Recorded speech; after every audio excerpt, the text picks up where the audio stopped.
My sweet and caring girlfriend turned into a gold digger when I made her my fiance, but she forgot we're not married yet, so now she can dig in a dumpster after I make her single. I found this strange, not to mention it was a weeknight, and they were quickly draining my wine rack. Sharon still had her own place, but she stayed with me so often that she practically lived here. Still, I found it incredibly rude when they left, leaving behind 4 empty bottles of rosé. I tried to talk to Sharon about having uninvited guests on weeknights, but she dismissed my concern very flippantly, more like she brushed me off. In the following weeks, Sharon went out with the girls several times. When she brought them to my place, twice without notice, and once with notice to appease me, her words, they all treated me like a butler, shaking their empty wine glasses at me for refills. After the 4th time, I made it clear that I would be getting a locked wine rack. Sharon just called me no fun after that. But it gets worse. Sharon decided that me and the girls got off on the wrong foot and suggested we have dinner together at a nice restaurant. So, I went, but it wasn't great. The 6 of them kept prodding me about my life, my house, and my career but deflected every question I asked in return. It got especially bad later that night when they started discussing modern relationships and jealousy. One of them brought up some key points about relationships that I thought Sharon and I were already on the same page about, specifically, what-ifs regarding polyamory and being friends with exes.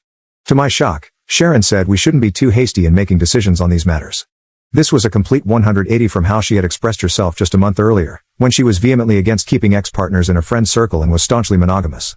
The worst part came when the bill arrived. Sharon announced that it should be split together and slid the check over to me. I told her she couldn't be serious, and we got into a bit of an argument. I ended it by putting down my portion in cash and walking out, leaving them to figure out the rest of the bill. In the days that followed, Sharon kept calling me toxic and fragile. However, every time I tried to address the issue, she would apologize and say she was just stressed at work. It's crazy, we haven't even started planning the wedding yet. The worst part happened this Monday. While I was at work, I got a Nest doorbell alert and checked to see Sharon and one of her 6 new friends arriving at my place, going inside, and then leaving with my golf clubs. This set was a gift from my father, and it was quite expensive, so the fact that Sharon lent it out without my permission really pissed me off. I immediately called Sharon and told her and her friend to return the clubs.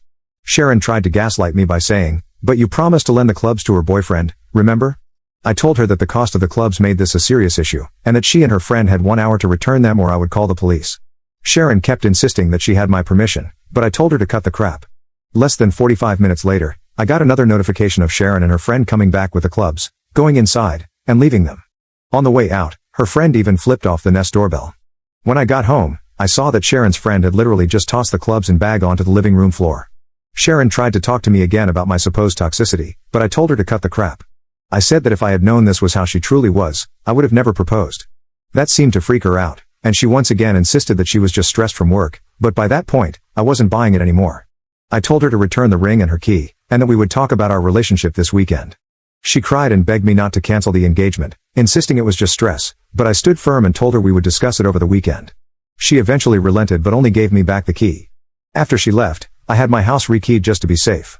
Since then, Sharon has been sending me constant texts filled with love and apologies, saying she got swept up and only wanted to show me off to her close friends. But I'm just not buying it. Those same close friends have been texting me daily, calling me toxic and fragile, saying they knew I wasn't man enough for Sharon or secure enough to share her with friends. A few of my own friends, who have known Sharon throughout the 2 years we were dating, are shocked by how quickly she seemed to turn into someone else. They think there must be something I'm missing or that I might have left something out. They've suggested I must have said or done something to trigger her friend's behavior and that I must have been the one in the wrong somewhere along the way. I don't know, it's a lot to take in from all directions right now. Update 3 days later.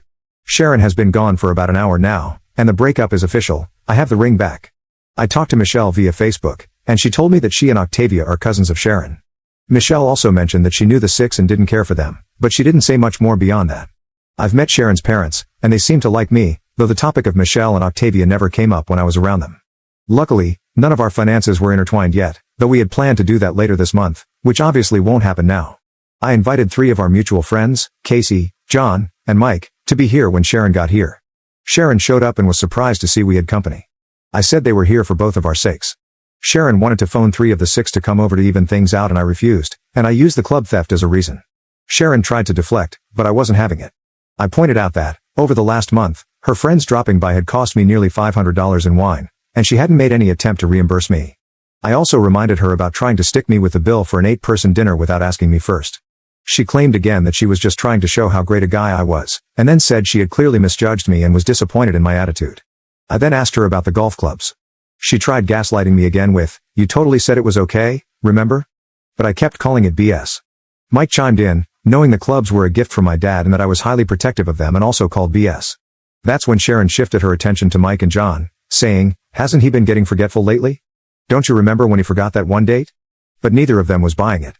I finally told her to forget postponing the wedding or canceling the engagement. Our entire relationship would be over if she couldn't be honest with me.